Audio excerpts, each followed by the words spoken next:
You're about to view a video describing a unique INROADS intern situation.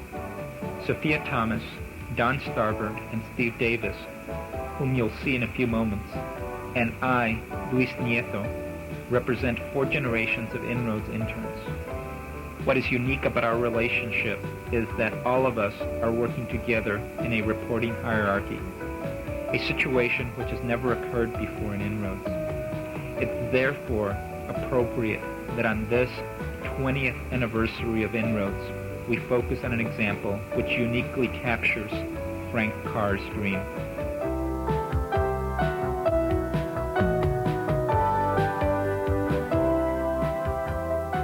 One day I was talking to a fellow employee, Lou Nieto, and we were just talking, and I don't know how we got around to it in the conversation, but we found out that we were both inroaders.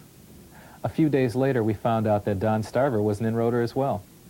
To make a long story short, Lou said, "Hey, wouldn't it be neat if we set up an INROADS internship inside brand management at Kraft?" Anyway, Lou laid some groundwork, and then we got the go-ahead from corporate. We put together a career development plan, and then interviewed some students from the INROADS talent pool, and hired Sophia Thomas. Sophia had an extremely successful summer, and a lot of that success was due to Lou taking the initiative. When Steve called me and told me I got in the internship, I said, "No, you're kidding." I couldn't believe it. I was really excited they had chosen me. Most, if not all, the interns in INROADS have never been in a corporate atmosphere. You don't know what to expect, even about something as simple as dressing properly. But INROADS gives us that support we need by providing workshops to help us. My first summer here, my supervisor, Don Starver, was very firm. All the work Don was giving me was very new. I had no idea of exactly what I was to do, but instead of telling me, he would make me think things out for myself, which was good, especially for my first summer. It gave me a sense of responsibility, and I felt that I actually did have something I could contribute to Kraft. I was hard on Sophia her first summer, but that was because I saw the potential in her and knew just how good she could be. I felt that by stretching Sophia, she would get the satisfaction of overcoming a hurdle that she didn't think she would be able to get over. And she would experience doing a little more than she thought she could do. Sometimes, though, I get very frustrated. I didn't enjoy being pushed hard all the time. Sometimes I just wanted him to simply tell me what to do. But it was definitely beneficial. Now I can see how valuable the INROADS process is. And I'm especially fortunate to have INROADS graduates here at Kraft for support, as well as to push me. I wasn't the greatest student coming out of high school. I didn't get serious until my senior year, but then it was too late to save my GPA. So when I tried to get into the INROADS program in Milwaukee, they actually turned me down. So I put my nose to the grindstone and did real well in my first year in college. It was the first time I had ever cracked the 3-point barrier in my life. It was interesting, I got a call from INROADS one day, and it was Debbie Kenner. She basically said, "We've been keeping track of your progress." And hey, you know the usual story. Somebody says they're keeping track of you, so I was somewhat skeptical. But I was also pleasantly surprised. So when I sat down with my interview with Deborah, while she was talking to me, I saw that they really did have all my grades, and they really did keep track of me. I learned a lot from my managing director, Lorenzo Tovar. He always liked to tell success stories about people who came into the organization and how they used INROADS to catapult themselves. And the example he always used were of himself or of other students in the organization. The story I remember most is about Randy Crump, who started out in the engineering program at the Milwaukee School of Engineering, and in his first semester he got a 1.7 grade point average and was on the verge of leaving the organization.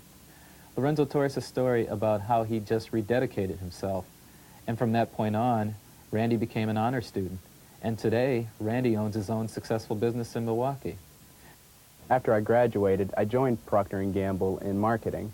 In fact, I'm pretty proud of the fact that I was able to help the INROADS program gain Procter & Gamble as a sponsoring company. Now, P&G has gone national with INROADS, and I believe this year they'll be doubling their number of interns to approximately 70. I was very extroverted in high school. I think the one training seminar that had a pretty significant impact on me was the one on assertiveness training. Not that I needed to learn to be more assertive. My problem was differentiating between being assertive and being aggressive. That seminar helped me handle a situation early in my internship at Northwestern Mutual Life. When I arrived on my first day, they took me into the data processing area, and I saw all the computers. And I'm thinking to myself, hey, I finally arrived. Then they took me into a clerical area, and I said to myself, just a minute. One of the questions they asked me coming in was, could I program computers? And my first job was to separate computer output. I thought to myself, how is this experience really going to help my professional career?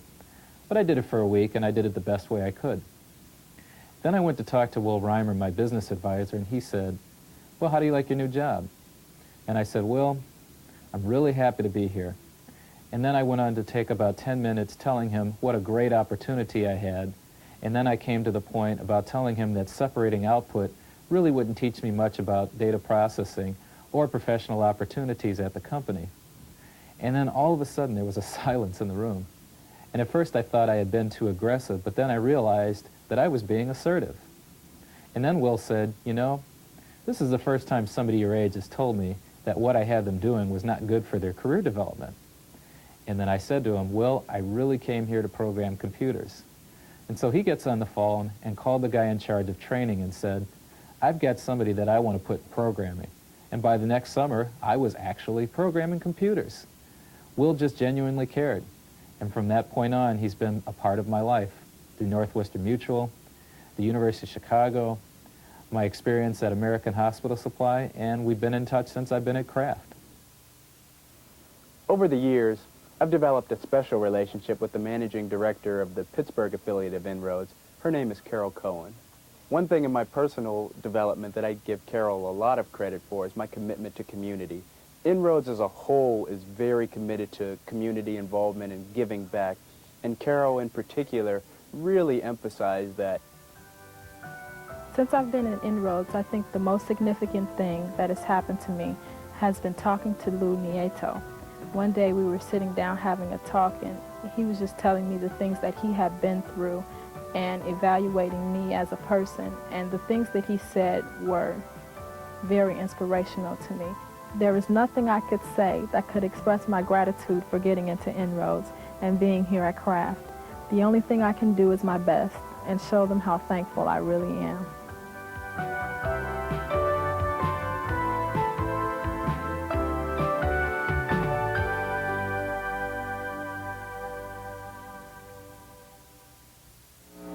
In 1973, I was the first INROADS intern at the American National Bank in Chicago. During my 4 years there, I was the only INROADS student. I interned in personnel initially, human resources, and I was impressed. Everyone had an office. They were all professionals. It seemed like a fine goal to shoot for. However, the only reason I didn't stay in personnel was because the INROADS staff advised me to explore all the options in banking. They really pushed me, and they urged the bank to rotate me through different and more challenging operations. Towards the end of my internship, I wanted to get into the management training program for commercial lending. Although my advisor at the bank wasn't convinced I could succeed there, INROADS went to bat for me, and I was admitted into the program and did very well in it. 2 years later, I entered the Harvard Business School program and received an MBA. From there, I joined the Quaker Oats Company, another INROADS sponsor, and ultimately came to Kraft. I'm now a category manager along with Steve Davis, whom you saw in the video, 2 of 4 managers who run our $2.5 billion retail cheese division. Without INROADS, my sights might never have been set very high. Because of INROADS, my sights are now set as high as possible. So INROADS has indeed had a very significant effect on my life. Steve Davis said in the video that we're trying to give back because of the beliefs of some very fine, influential people in our lives, people we really can't pay back any other way. There were so many people of that nature who were important to me during my INROADS years, but I'd like to single one out, Lou Randall. He was the director in Chicago during my INROADS years, and he was a Harvard MBA. From him, I learned about the Harvard program. And because I knew about it in some detail, I was able to make a well-informed decision to attend Harvard. But that isn't all that Lou Randall did for me. You see, My mother died when I was in college. It was very traumatic for me, but Lou helped me stay focused. He was very supportive, and I developed a strong relationship with him. If someone had told me when I was a 10-year-old in South Texas that a black male would have that much influence in my life, I would have laughed. And as we were preparing for this event, I mentioned this thought to Steve Davis, and he said that he would have laughed too if anyone had told him an Hispanic male would mean as much to him as Lorenzo Tovar does. And then John Starver piped up and said that for him, it's a feisty Jewish lady named Carol Cohen, his managing director, and still a good friend in Pittsburgh. It's because of people like Lou Randall, Carol Cohen for Don, Will Reimer, and Lorenzo Tovar for Steve, that we at Kraft wanted to continue the INROADS experience. That desire led us to convince our management to create an internship in brand management. Because brand management at companies like Kraft or at Quaker or at Procter & Gamble is much more than just marketing. It's the best springboard to general management. And we wanted to demonstrate to everyone that the INROADS process is able to identify young people like Sophia who can come in and spend 4 years learning what brand management is all about. Then, when that person gets out of college, she can come in here and compete on a par with any of the MBAs, just because of those 4 summers of structured INROADS experience. If she wants it, that's where Sophia is headed. We're all confident of that. However, to get there, Sophia will have to stretch. That's our approach. It's the INROADS approach. Sometimes well-intentioned people hesitate to really push an intern to set high standards and demand excellence. But INROADS interns don't need pampering. They need challenges and stretching. We look at Sophia as one of the best. We expect a lot from her. We make it hard for her sometimes. For instance, John Starver always introduces her as an intern, just an intern. He wants her to be thought of and treated like our MBA interns from Harvard, Wharton, or Chicago. We all do things like that because we want Sophia to set her goals as high as possible, because that's what INROADS did for all of us. INROADS encouraged us all to dream, then gave us some of the tools to turn our dreams. And that's a very special gift indeed. Thank you.